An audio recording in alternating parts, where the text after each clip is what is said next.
been a while since I posted a little video. But today seemed like the perfect timing for one. So, back in January, I found out I was pregnant at 39. And, obviously homeless, opiate addict. Just overall, definitely not in the ideal predicament to receive a blessing such as sharing with God the creation of life, right? I mean, because that's ultimately the gift that we're given when we are able to create a child, right? We're being shown just how much we were made in the image of our Creator. And then you start looking at, mother resembles her daughter and daughter resembles her mother, like father like son, so it's one of the many ways that we realize what a family, what relationship really we were created for. But I guess that's going to tie into what I want to say. So, end of January, take a test, pregnant, bawl my eyes out, right? What do? Any mother who's scared and loves her child, whether they're here or not, born or not, is going to want to protect their baby, right? Their child from any harm, from having to pay for any wrongdoings of mother or father or family or genealogy or any of that crap, right? So, go to the hospital, tell them I'm not leaving this hospital until I get a bed and a detox. Spend the night in the hospital. They get me into the state-run detox. The private hospitals would not take me. Private detoxes, they would not take me. I'm 7 weeks pregnant, right? I am 7 weeks, 5 days pregnant. I get to Salus Care, and I make sure that I went from hospital. It's a couple hours in between, but the point was I could not detox, go through withdrawals while pregnant because the risk of losing the baby or some sort of defects or abnormalities in the constructing of this little guy, the risks were too great to detox. I told him, I'm 40, this is it. This is the last baby, and, losing this baby's not an option.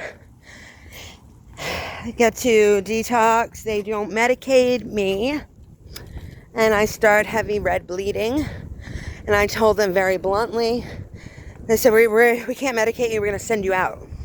You'll go into precipitated withdrawals. I said, I don't care if I go into precipitated withdrawals. I am literally detoxing my baby, and I am going to sue you if I lose this child. I will leave from here and go straight to a lawyer. With that, I signed my AMAs against medical advice. You now have 24 hours to release me, and I'm bleeding. They immediately put me on Subutex. Bleeding stops within 10 minutes, 15 minutes, and I spend the next 3 days flopping like a fish in precipitated withdrawals. It was the most uncomfortable thing I ever experienced. Restless legs of your whole body. I actually almost knocked myself out, flopping and flopping and flipping and flopping when I hit my head on the wall because I just was so uncomfortable. And I mean, you just convulse. And I knew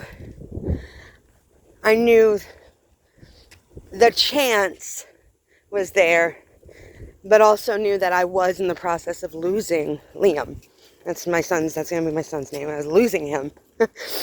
Can't even think about that. So I do leave early. The environment was not suitable for someone who just almost experienced a miscarriage. I almost got hit in the face. I was not in the detox unit. They don't have a detox unit. I was in the crisis stabilization unit. And because I had made a big to-do about wanting to be medicated so I didn't miscarry, they put me on side 2, which is for the unruly people. Needless to say, I almost got punched in the face because, as far as the girl said, my face wasn't pregnant. And she did not like that they put me in that bed. So, anyway, God bless her. So, that just shows you the beginning of that stay. I was thirsty, I was hungry, I was thirsty, I was hungry, I was thirsty, I was hungry. And it just wasn't the type of environment for detoxing. So I left. At which point, they gave me a prescription for Suboxone. And I said, hey, I'm not supposed to go on Suboxone when I'm pregnant. It's got a blocker in it. I'm supposed to go on Subutex. Well, we're putting you on Suboxone. You guys are just trying to kill my kid? Is that what's going on? Is there like a secret society of like, we're just going to make it absolutely impossible for anybody of lower social economic class to produce a child? Huh. Or it's not so much about the production, but about continuing the slavery cycle and keeping the low man on the low while the upper man keeps elevating himself. I don't really like that, because that's what I feel like it is. Can't stop God. Can't stop God. I mean, you can take the sperm out and you're just going to send the Holy Spirit to do the job. So, I mean, you can't stop creation from happening, but you can stop it from progressing for a moment.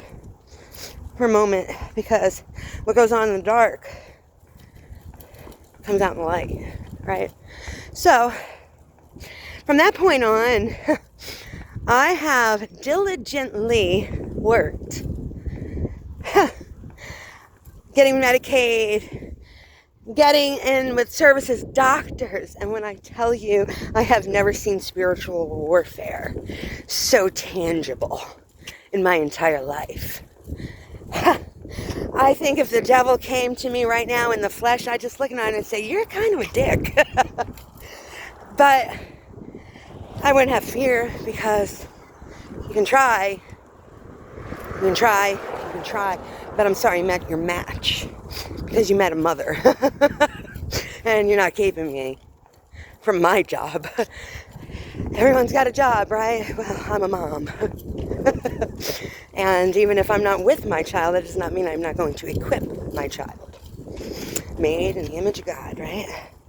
So, every single thing possible that I tried to achieve, conducive to a proper pregnancy, to starting my transition out of homelessness, addiction, all of those things, to get the perfect little, yes, and I hear that, perfect little entrance for this baby. I hear God saying, my baby was born in a barn.